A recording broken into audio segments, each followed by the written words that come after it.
rule. So that's how we update the weight. So once we have added the beta of G to it, then we update the weights, and then we are ready to start with a new weak classifier. So here's the experiment that hopefully will make this a little bit clearer. Here we have 8 points.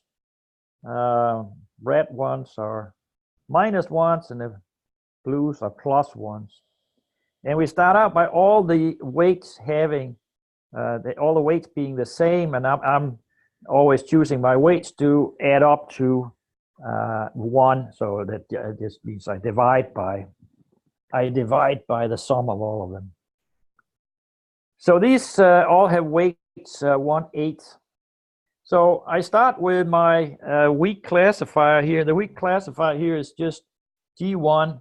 That's the y-axis, and that's the tree that splits on x1 bigger than or smaller than 0. So the tree stump here is a split at x1 equal to 0. It divides the plane into x1 bigger than 0 and x1 minus less than 0. So here we have the plus, and here we have the minus from this weak classifier. So what does that misclassify? Well, it correctly classifies these guys here. They all have x coordinates smaller than 1, but it misclassifies this one. This has label -1, but G1 classifies it as a +1. So that's misclassified. So we can compute the weighted error. So there's only one that's misclassified. It's this point here. The beta 1 coefficient, well, that's 1/2 times the log, and then we have to take 1 minus the error. So what's the weighted error? Well, there's 1 that's misclassified, so that means that there's 1 over 8 divided by sum of all of them, which is 1. So the error here is just equal to 1/8. So we have to take this expression here, 1/2 times the log, 1 minus the error. So that's 1 minus 1/8. So that's 7/8 divided by 1/8. So that's 7/8 divided by 1/8 is the same as 7. So we get here that beta 1 is 1/2 log of 7. 2 beta is then equal to log of 7. And so we have successfully constructed our first classifier, namely it's the sine of log of 7 times G1. There should be a 1/2 there too, but we don't care about that since we're only looking at the sines. It doesn't matter. So that's the first step. So now we have now we changed our weights because this classifier misclassified with this 1 point. So the weights are updated now. The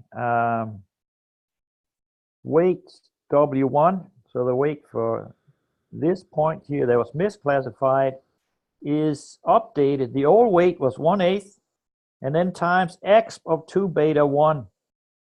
Well, 2 beta 1 here was log of 7, so x of log of 7 is 7, and that means that the new weight is 7/8.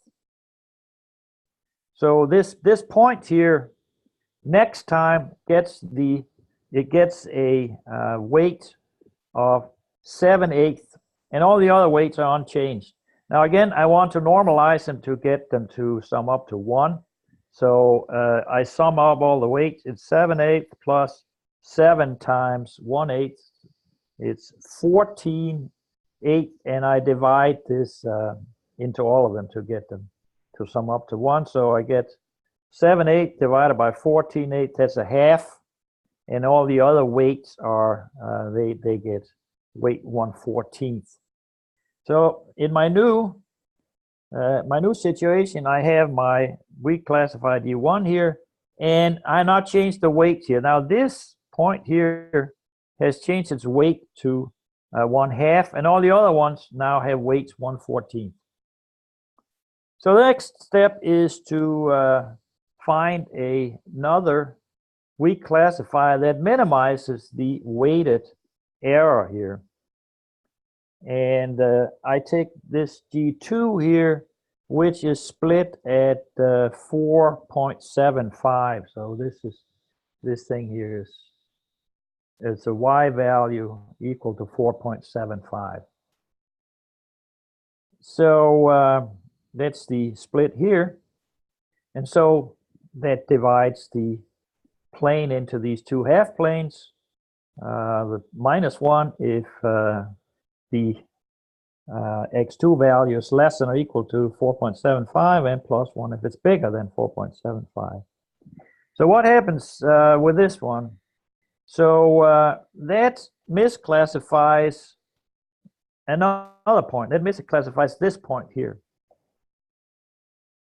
All the other points are correctly classified. So there's just one point that's misclassified. So the weighted error is just 1/14. And so what is beta 2? Well, that's is beta 2 is 1/2 log of 1 minus the error divided by the error. So 1 minus the error is 13/14, and so divided by 1/13. So we get beta 2 is 1/2 log of 13. And so the next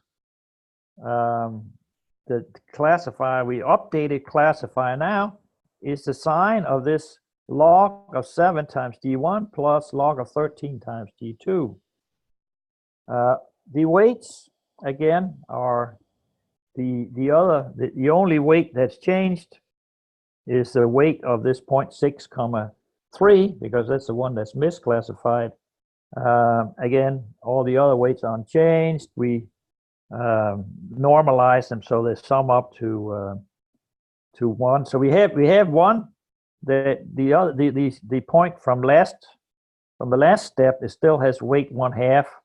The 0.6, 3 now gets weights 13, 14, and all the remaining 6, they have the same weight 1/14.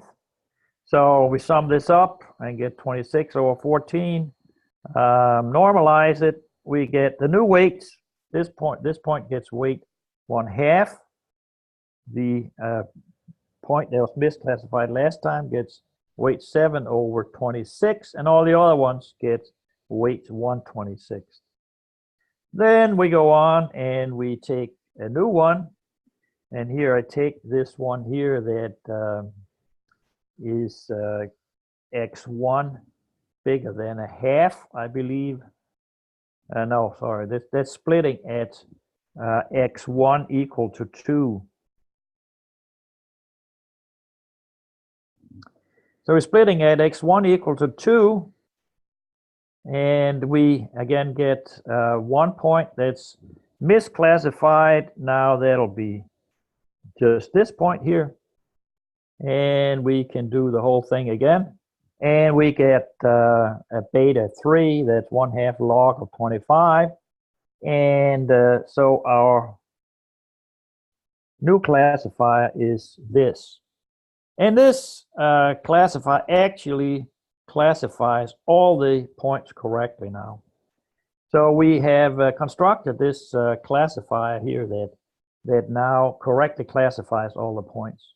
And so you can write a little bit of code here. I haven't bothered to put that in, but you can see here are my three three tree stumps And here are my points and the labels. And then you can see here's the classifier, the sign of this thing. So we have log 7 times d1, log 13 times d2 plus log 25 times d3. And if we run this on the training set, we get the correct values, -1 for the first 4 and +1 for the last 4. And this is what the decision boundary looks like here. So it classifies these correctly. So this is how this AdaBoost, adaptive boosting, works. It works by adding multiples of very simple tree stumps all the time using this process here. And it's basically just by always optimizing this exponential loss function. So there's nothing magic about this. It follows directly from trying to minimize this this exponential loss function at each step. So this is the AdaBoost. Now we go on to something different. I'll give an example at the end here.